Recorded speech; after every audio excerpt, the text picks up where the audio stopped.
don't know how to follow that at all, but I will try. I'm so delighted to be here, honoured to be reading with JC, such an accomplished poet, and to be in this great venue. And yes, my new book, Sudden Arabesque, is just new in book form. The poems, I'm a very glacially slow writer, so the poems cover many, many years. And there's a sort of, kind of like a narrative arc through them. Though they're not all in exact chronological order. And time is a big theme in my poems. Do tell me if you can't hear as I do that. Is that right? Is that good? Okay. The first one is called Flashback. And it's about one of those moments where you're suddenly, something in your environment catapults you into the past. The present of the poem is in the 1990s, early 1990s probably. The home, that the first word of the poem is in Stroudsburg, where, as you heard, I lived for 22 years. But the flashback is to a time much earlier, 1978, when I first met my husband in a city called L'Aquila in Italy. I'm going to put in a plug here for the cafe, Grand Cafe L'Aquila, a few blocks from here, where you can taste the food from this Italian city where I just was earlier this evening. I have no connection with the place except that it's connected to this very special place in Italy. So this is Flashback. Home. We step from the car. Clear November night. The cold. The moon. Our first walk. Long ago. The castle parapet on the edge of L'Aquila. We stood close in the brittle dark, invisible fields opening below us. The wind blew down from the mountains against our heads, our locked hands, the two of us on the brink. Now we stand inside the echo, looking at the moon. We go indoors together.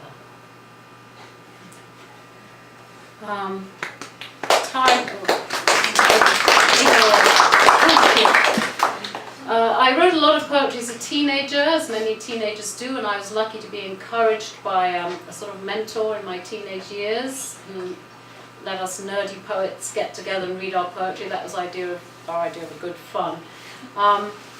In my 20s and teenage years, later years, young womanhood, I put it aside, but returned to it when I was at home as a young mother with children, kind of in between in their naps when we were preschool. And the first poems, I went back to poetry. And I started with form. Like JC, I write in both forms and free verse. And I found at the beginning of returning to poetry, I liked the constraints of a form, like a sonnet. This is a sonnet. The first 3 poems were a series of sonnets about the sea. And this one is the beach.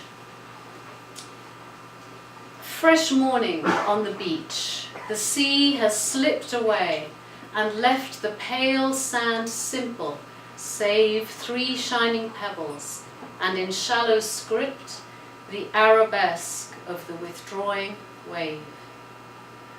As a young girl, I cartwheeled on the beach, heels high, shell fragments pressed into my palms. Now cartwheels make my head spin, and my reach is tight, my body clumsy, these slow arms unable to sustain my earthbound flesh. The sky is still bright azure, washing clear my tarnished mind, and still the salty mesh of air and sea dazzles the atmosphere. But now the sheen upon the wave is gone, and I have lost that light behind the sun. So it's about the loss of that childhood feeling that we just can't get back. Now, I wrote that about the slow arms and the earthbound flesh when I was much younger than I am now. I don't know what would happen if I tried a cartwheel now. So this next one is, there's a lot of writers in the room, and perhaps like me, you're stationery fetishists and you love blank books. that feeling of the notebook with nothing written in it yet, and the seduction of that. And I love books, blank ones, filled ones, the book itself, and this is sort of about that, and about the fear you have, the blank page. Blank book. The cover boards embrace the nested pages, gathered choirs that, stitched and reticent, furl tight beneath the leather of the spine. Compact and closed, it has the perfect heft, a codex, a pyx, the seed case for something new. But dormant, waiting. Every now and then I blow the dust away, open the cover, and watch the fly leaves rising up like wings, laying bare the first smooth ivory page. I brush my fingers over the creamy linen, the waterline's faint mesh. I leave no stain. The empty paper field unnerves me still. This book is too fine for my clumsy hand, my fumbled scratchings out, my blemishes. Once more, I let the covers scallop shut. Perhaps, I hope some of you shared that trepidation with me. I mentioned codex in here. You probably know that codex is the name for this shape of a book. That's not a scroll like ancient Roman scrolls, but a book bound together at the spine with pages. And I love this thing we've had for nearly 2,000 years, and hope we'll still have for a lot longer. And in fact, my novel, and I know this is a poetry reading, but my novel, I'm going to read a tiny bit, if that's all right, from this, just a paragraph or two, because it's a love letter to the Codex book, among many other things. It's partly set in ancient Rome at the time when the Codex was being developed from the scroll. And it's set in Italy. The historic part is set in Italy. And I just thought I'd give you a little bit of the flavour of it. And the reason I'm taking the liberty of reading a bit of prose at a poetry reading is because I said I was a glacially slow poet. I'm also a glacially slow prose writer, because I can't help but write prose as if it were, I mean, looking at each word and weighting each word and listening to each sentence, kind of like I do with poetry. So that's why we can call this prose poetry, maybe, though it's presented as a novel. It's just a description of a boat trip around an island, and it's about how this island ponds off the coast of Italy, and it's about how the past is still visible there, even the past of centuries ago, and also the past of the speaker, this is from the modern part of the book, and the speaker herself has been to this island before. On a previous occasion, and so her personal memories come up as well as the memories of 2,000 years ago. Only from the sea can you discern the faint shadow of long eroded steps in the rock, where a stairway once led from the villa right down to sea level. There at the foot of the cliff is a complex of caves called, picturesquely but inaccurately, the Grotto of Pilate. These caves were Roman fish pools. The boat noses into their dark openings, under the low arched ceilings with sparse remnants of decoration in shell and mosaic. Still visible beneath the water are the partitions, which could be lifted, allowing the fish to swim from one prison into another. As the boat of tourists moves around the island, it comes to a natural arch of rock rising out of the sea. The boat passes under the arch as through a city gate, then rests for a while in the clear shallows. The sea constantly moves in little peaks and dips, and these movements catch the sun, so there is a net of gold over the blue-green water. A web of reflected light is cast across the sand of the sea floor. Time suddenly folds in upon itself. The boat made the same pause near the arch, rested in the same net of gold, when I, or rather we, took the same tour all those years ago. The palm of his hand was hot on the skin of my thigh. The sea is not always so calm, the boatman says. Storms batter Ponza and the other islands in this scattered archipelago. Zanone, Palmarola, Santo Stefano and Ventotene. Then the boat slips once more into the sheltering curve of the harbour, with the light-washed, clustered houses, the square, Bourbon fortress-turned hotel, and the cupola of the church. Who he was and why his hand was on her thigh, you can find it. The book is in 3 sections, and this is I'm just reading a few poems from each section, and the first section is called Hazel and Umber, which is the last line of this poem now I'm going to read, which is the final poem in the first section. I write a lot about place.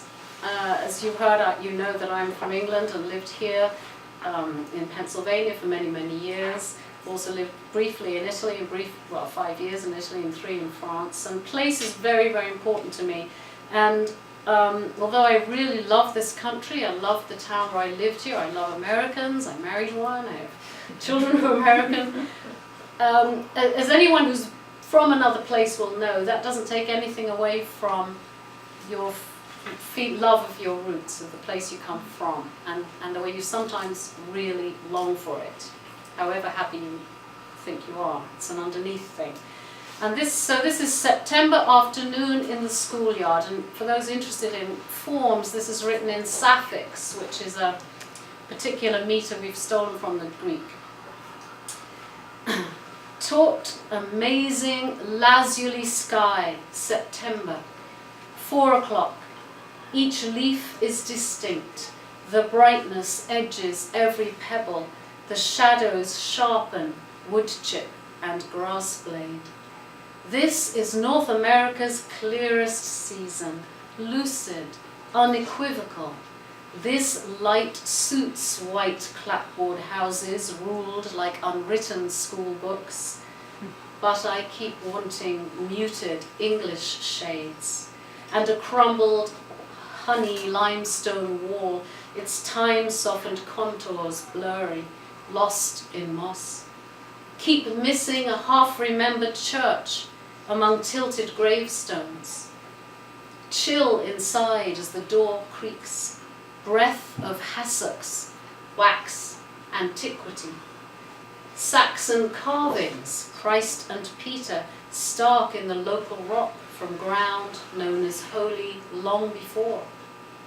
One window's a reused Roman votive tablet, found by the Saxon builders, pierced and trimmed and turned upside down to blunt its pagan inscription. Hard to read now. Junia made a prayer. Who was she, and what could she have desired? Did the mother goddesses answer? Did the god of the place hear? How I fear forgetting seasons, beach mast, leaf fall, years of the slow infusions, soft uncertain rain, imprecise grey-green, and hazel and umber. The middle section is called Lake Swiftwater, which is a small lake in the Pocono Mountains where I've lived for a long, long time. And so there are a lot more poems about, instead of the nostalgia ones are more in the first part, and now in the central part I'm finding so much pleasure and delight in where I am, and also rediscovering writing. And this poem is another sonnet, and it's called Writing Conference. And it's called for Steve Steve Myers, who's the head of the English department at Allentown College of Francis de Sales. And he was leading a writing workshop, and the you in the poem is him, because suddenly it became something very different. Writing Conference. A feathered thud against the window pane, and there outside a crimson bird, a cardinal, stunned and faintly trembling on the gravel where it fell hard. so fragile and downthrown, so close to death. You went out with a plain old box, nested the bird in false nocturnal dark, set aside the box like an unclaimed parcel, and heavily we turned to our work again. But now there's an urgent scratching, claws against cardboard. You carry the box outside, you loosen the strings, you open wide the flaps. Nothing happens. We wait, and then in one smooth upward leap, restored, the bird sails out, red shaft of open wings, and everything's rewritten by its flight. I didn't know you could do that. I didn't know that an apparently dead bird could come back like that. It was wonderful. This is called Pencils. It's like a sonnet, it's free verse. This one, it's kind of about writing or why we want to write or something like that. And it mentions my daughter's 3rd grade class. She's now 29, so that gives you an idea of kind of the span of this book. I'm with my daughter's class of 8-year-olds inside a forest in winter. We stop at the place they came to last September, and the children search for the magic spots they chose when the trees were green. No greenness now, yet every child remembers, picks out a knotted stump, a particular rock. We were intending to write here, but there's been a mistake about the pencils. I choose a great pine tree, crunch across snow towards it, lean back, relax against its strength. Everyone is silent. Now and then a bird call rings in the still air.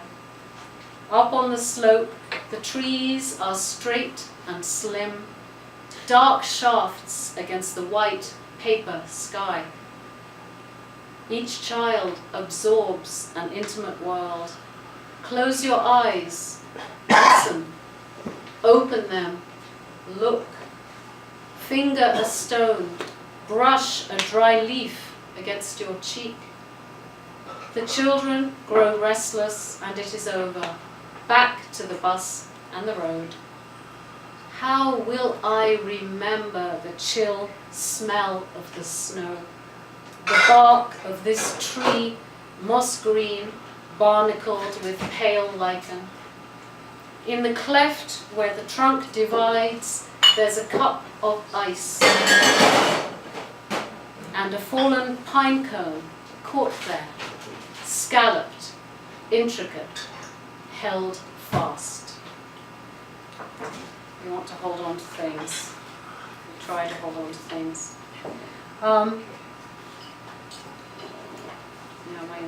So also in this middle section, this poem is about a dear friend of mine who was my next door neighbour and became a very dear friend. She's an artist, and I absolutely love her art, and she showed me the way to live a creative life, and I've always aspired to kind of try and be a bit like that, not come anywhere near, but that's really what this poem is about. It's another sonnet, and it's called Kneeling for Penny, gardener, artist, friend.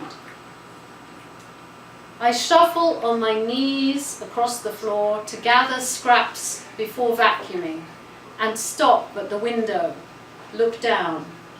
There she is, next door, her hands in the rug of leaf mast, easing it up, unblanketing new shoots.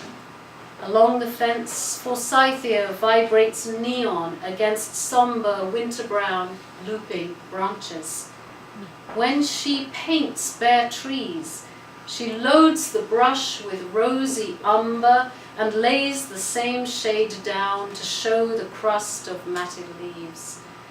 Across the ground, the hill, a wash of green begins to spread. It's just perceptible from up here, where I kneel, leaning on the sill, as if in prayer, while she, her fingers low me, kneels down there. two comments on that poem. One is, we do say Forsythia in Britain, I'm not, and it always throws American audiences, but that's what we say.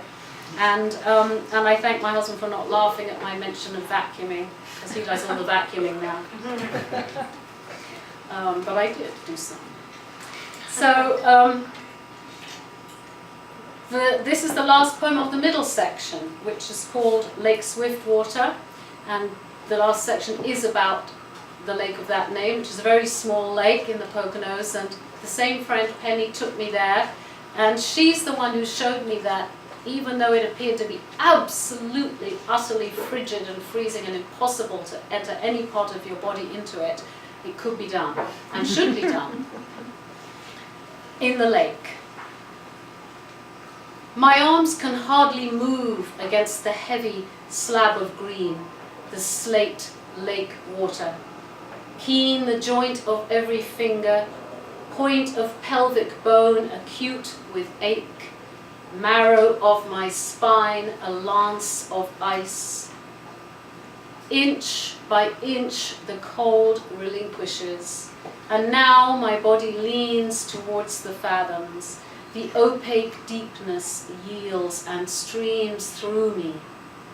The lake's dark plum skin must be split, for past the plunge there comes an ease in it, a relishing of weed smell and fresh water splash.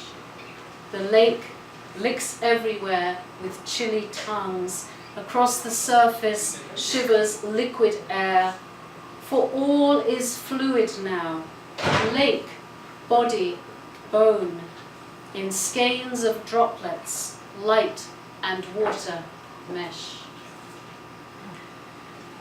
So that's about 20 minutes. So I will read a couple from the final section, which is called Liminal. It's about those threshold times, when you feel you're on the threshold of something you can't quite express or see, when you feel there's something behind the surface of what you're looking at or experiencing. And it's also more about homecoming, because now I'm back living in the hometown in England where I lived when I was a teenager, which is a lovely coming full circle for me. And I still have family there as well, so I'm really enjoying it. And this poem I don't think I think I'm trying to do something impossible in this poem, Leaf on the Sapling. I don't think it's possible to do what I was trying to do. I don't think the poem succeeds, but I'm trying.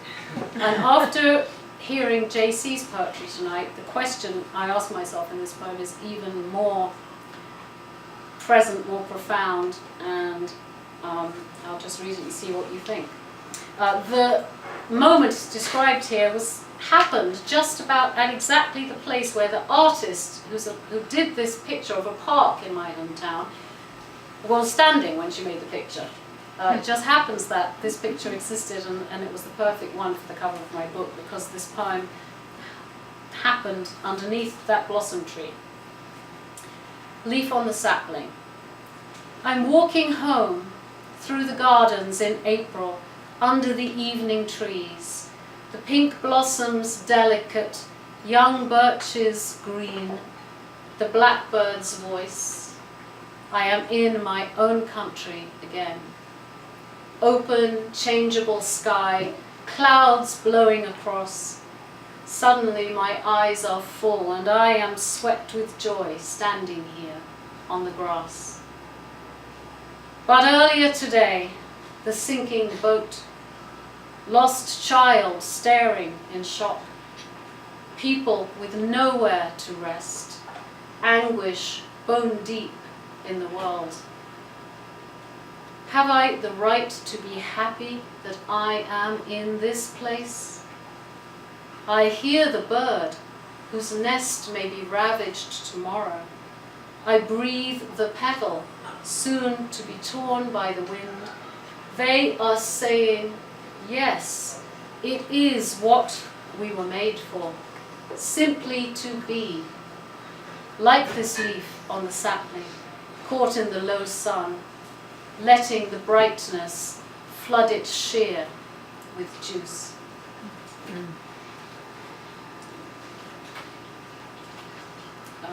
just two more short ones. This is Communion. This came out of a workshop I was doing with the poet Jane Draycott. We were speaking about her, very brilliant English poet, and I went to a workshop with her, and the germ of this poem happened then. I grew up in a religious family and went to convent school, and then sort of lapsed away from all of that, but have never stopped kind of longing and searching, and this is kind of about that. It's called Communion. These days I enter churches for their atmosphere, their arches. Shoals of candles yearn, each flame a prayer. I am no longer in the gathering. All the grave grown-ups kept silence, then broke it softly.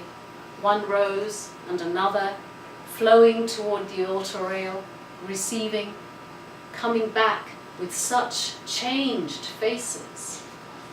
My tongue wrestled with the wafer. His body stuck to the roof of my mouth until I swallowed, craving. If I light a candle, will it burn? Still the multitudes of saints reach out to us from the distant pavilions. And finally, the title poem of this section and the last poem of the book, Liminal.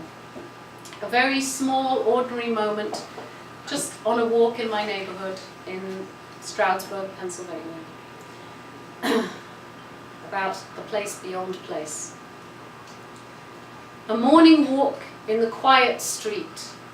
I rounded a curve, and a rabbit sat in a space of its own, on a sloping lawn, gone wild at the edges, its ears translucent red in the early sun. Each umbel of Queen Anne's lace pointed in brilliance, the grasses whiskered with light. The rabbit held quite still, staring, unafraid, as if we were together in the place where every grass blade always shines like that.